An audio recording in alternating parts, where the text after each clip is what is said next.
Gunung Nago di Paualimo, nampak nan dari Kampusunan, tolong jawe salam dari Ambo, Firman Wanipin, walau kita nak berjawe tangan, Assalamualaikum warahmatullahi wabarakatuh. Waalaikumsalam warahmatullahi wabarakatuh. Bapak Ibu, para pemirsa Cilote Wanipin, dimanapun Anda berada hari ini, pada sore hari yang cerah ini, kita bersama dengan narasumber kita yang luar biasa, yaitu beliau adalah anggota DPRD Provinsi Sumatera Barat 2009-2014 dan juga beliau adalah Ketua APBMI Provinsi Sumatera Barat. Di samping saya adalah Bapak AM Tauhid, Haji Muhammad Tauhid. Selamat sore Bang Tauhid. Selamat sore Wanipin. Iya, saya pemanggil beliau Abang, karena kalau saya panggil Bapak nanti beliau cepat tua. Ini abang saya, Bang Tauhid. Bang Tauhid, terakhir kita ketemuan 4 bulan yang lalu, Ya. di mana hari itu kita sempat membahas terkait dengan persoalan nasib perusahaan buruh apa namanya Bang? Perusahaan bongkar muat yang ada di Pelindo. Pelabuhan Teluk Bayur. Di Pelabuhan Teluk Bayur. Dan tentunya saat itu saya mendengar bahwa Bang Tauhid mau ketemu dengan Gubernur Sumatera Barat ketika kita bertemu pertama, Bang. Ya. Dan sampai sekarang gimana, Bang, kondisinya? Iya. Apa sudah bertemu dengan Pak Gubernur atau sama sekali tidak ketemu hari ini? Silakan Bang Tauhid. Ya, makasih Wanipin. Ya. Kalau permasalahan APBMI itu khususnya di Pelabuhan Teluk Bayur, pada saat itu saya lupa tanggal ya, saya diundang dan beberapa pihak ke kantor Gubernur Sumatera Barat. Yang menandatangani undangan adalah Gubernur sendiri.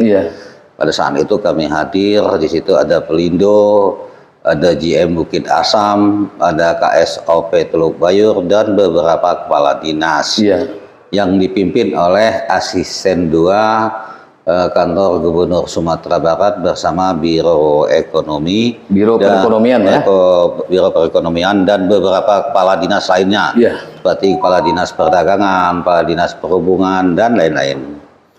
Sangat kita sayangkan pada saat itu gubernurnya tidak ada.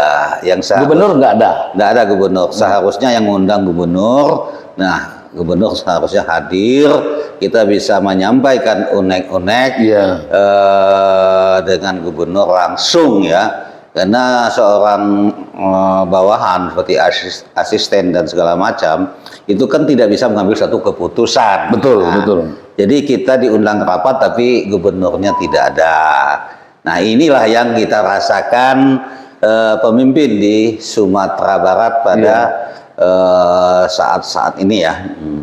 Jadi tentang APBMI, ya mudah-mudahan dengan pemerintahan Republik Indonesia yang baru, Pak Prabowo dan jajarannya ke bawah bisa membina pengusaha-pengusaha swasta, khususnya swasta lokal, dari kekejaman, dari kezoliman yang dilakukan oleh BUMN.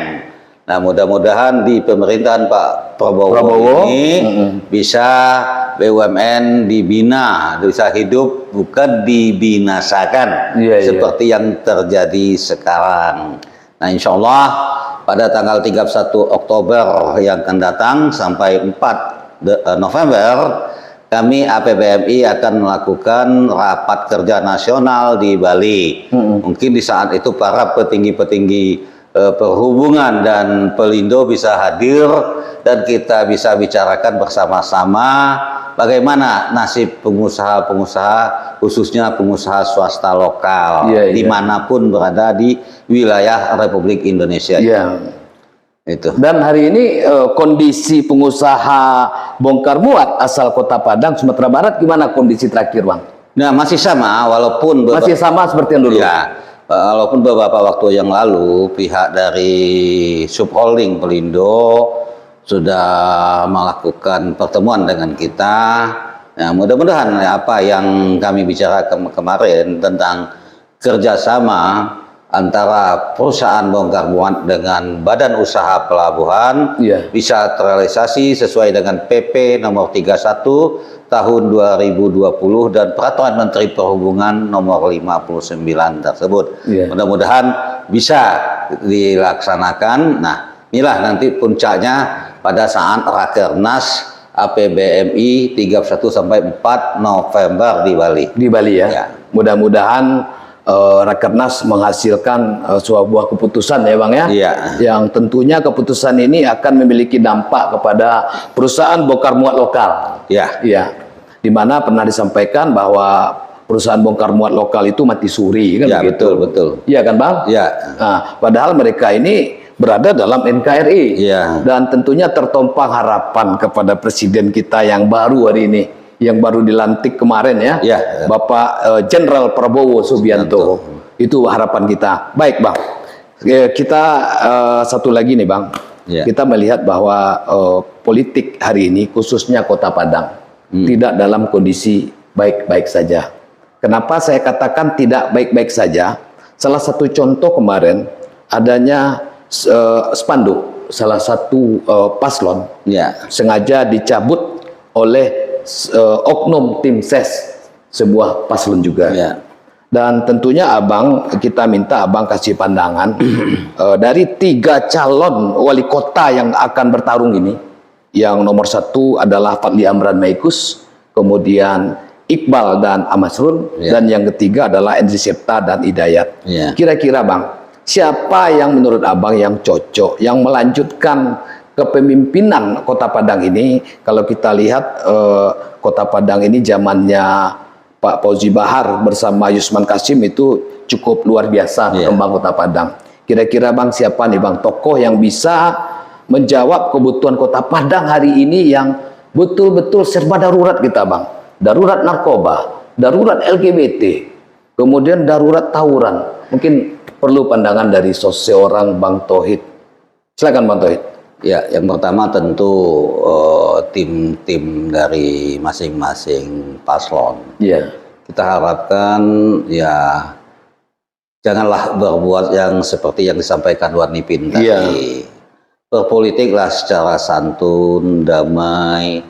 Jangan pula APK paslon lain dicabut atau ditutupi dengan paslon lain. Iya. Itu kan tidak bagus berpolitik. Berpolitiklah dengan santun dan baik ya, supaya pemimpin-pemimpin kita ke depan memang betul-betul pemimpin yang diridhoi oleh Allah Subhanahu wa taala. Amin. Jadi kepada masing-masing paslon kita harapkan tentu mereka juga sudah dapat kabar bahwa ada tim-tim dari mereka sendiri yang mencopot atau membuang APK paslon lain. Itu tidak baik. Ya, tidak baik. Nah, selanjutnya tentang siapa kira-kira figur calon wali kota Padang dan wakil wali kota Padang ke depan. Ya. Sebenarnya ketiga-tiga calon ini adalah putra-putra terbaik. Iya. Ya kan, yang telah memenuhi syarat untuk mendaftar dan telah oleh KPU ya, sudah ditetapkan sebagai calon wali kota dan wakil wali kota Padang. Tentu dari yang baik itu kita mencari yang terbaik. Nah, kita boleh berbeda pandang, berbeda pilihan, tapi tentu dalam bingkai persatuan dan kesatuan khususnya sesama warga Kota Padang.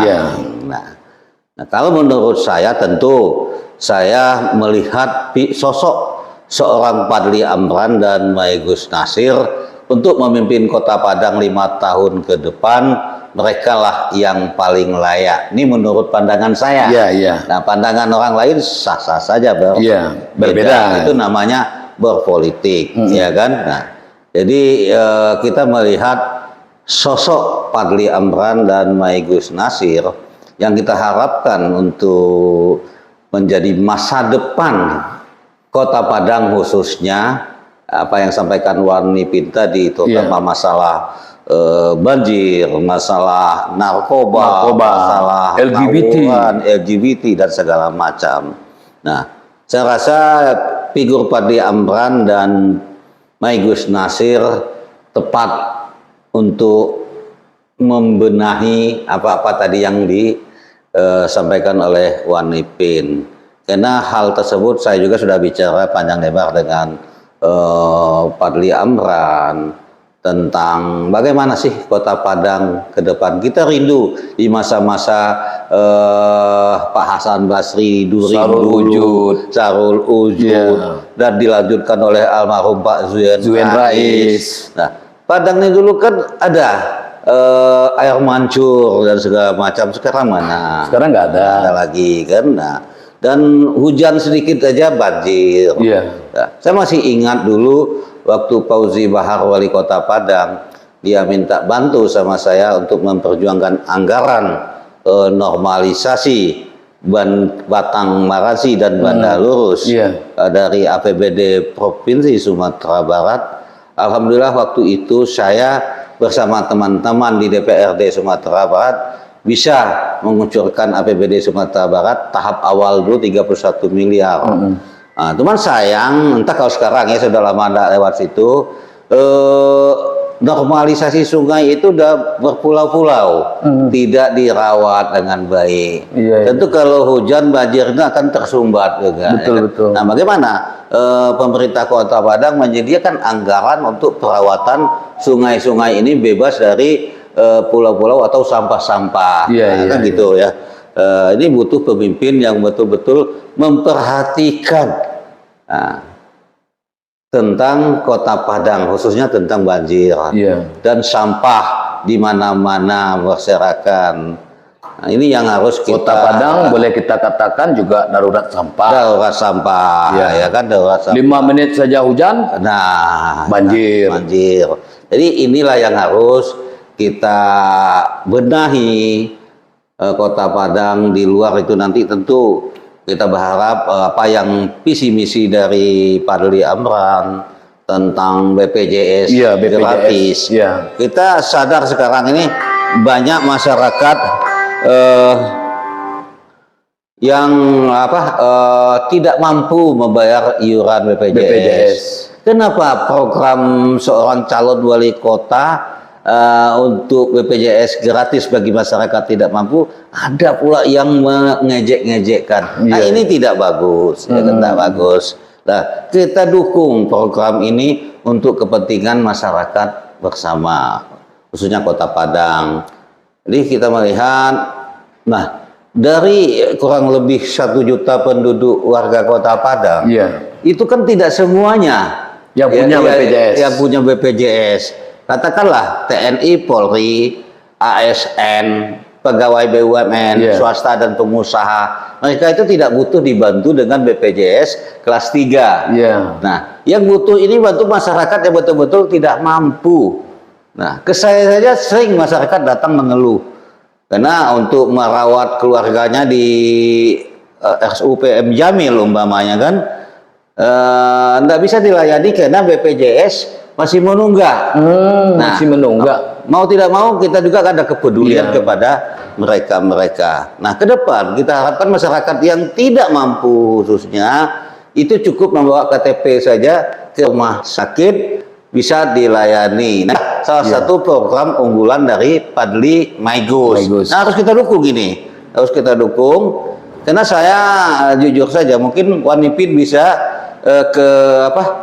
ke SMP 6, sebelum SMP 6 itu ada seorang warga yang tidak mampu, kebetulan kakinya selesai diamputasi karena penyakit gula.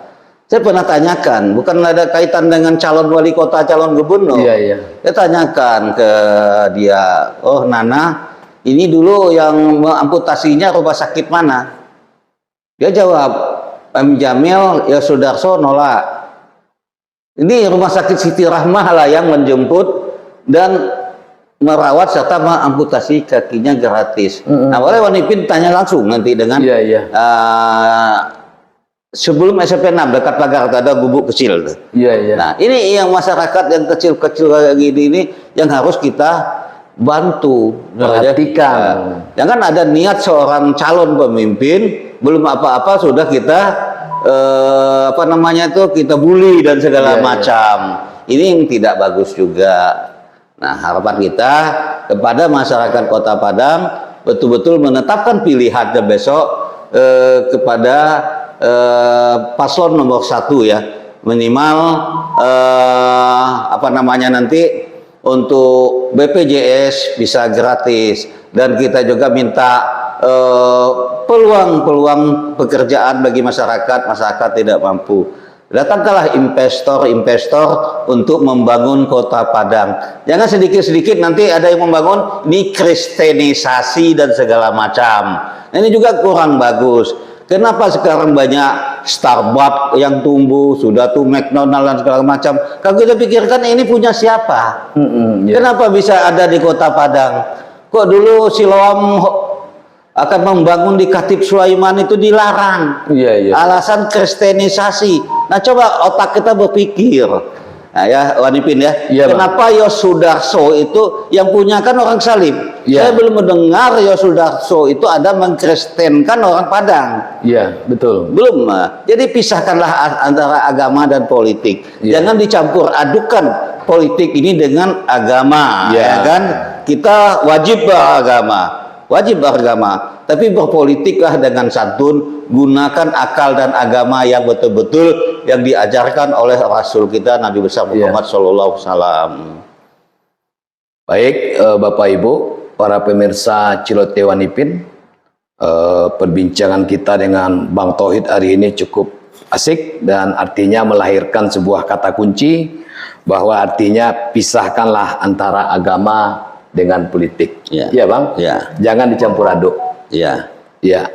Kemudian kalau saya mengutip juga bahwa kalau ada program yang luar biasa dari salah satu calon, jangan dibully lah. Kita dukung bersama-sama. Ya, karena mereka adalah putra-putra terbaik Kota Padang. Dan tentunya kata kuncinya adalah berpolitik santun. Kan begitu, nak Bang? Ya, betul. Berpolitik santun guna menghasilkan pemimpin yang berkualitas. Saya tambahkan sedikit, Wanipin. Kalau memang mau menggunakan agama, sandingkanlah ucapan itu dan perbuatan. Tapi jangan ini untuk kepentingan politik agama yang dikemukakan. Tetapi realitanya bertolak belakang dengan agama dan perbuatan ini. Jadi kita harapkan perbuatan dan ucapan itu disandingkan supaya cocok, ya kan, supaya betul-betul pemimpin itu nanti yang pemimpin yang beragama dan bisa membangun dan melindungi rakyatnya dari segala hal. Jangan lain di bibir, lain di hati. Kebanyakan pemimpin kan lain di bibir, lain di hati. Hatinya lain. Antara perbuatan dengan ucapan tidak sejalan. Sedikit-sedikit nanti dikatakan politiknya ini apa ini, gimana ini? Dalam agama begini ya, terlalu banyak retorikanya, nak Bang. Nah, kan begitu.